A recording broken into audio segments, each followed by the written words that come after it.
নমস্কার। আজ আমরা সহজ পাঠ বইয়ের দ্বিতীয় ভাগের তৃতীয় পাঠটি পড়ব। আজ মঙ্গলবার, পাড়ার জঙ্গল সাফ করবার দিন। সব ছেলেরা দঙ্গল বেঁধে যাবে। রঙ্গলাল বাবুও এখনই আসবেন।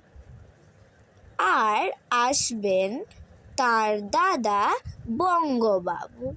শিঙ্গি, তুমি দৌড়ে যাও তো।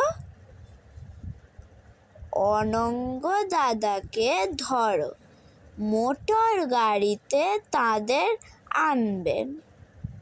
সঙ্গে নিতে হবে কুড়ুল, কোদাল, ঝাঁটা, ঝুড়ি।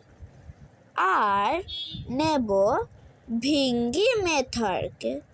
এবার পঙ্গপাল এসে বড় ক্ষতি করেছে। ক্ষিতিবাবুর ক্ষেতে একটি ঘাস নেই।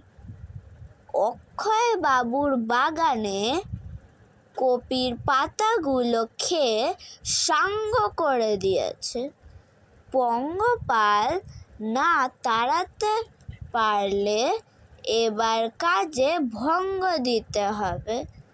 ঈশান বাবু ইঙ্গিতে বলেছেন তিনি কিছু দান করবেন। নমস্কার।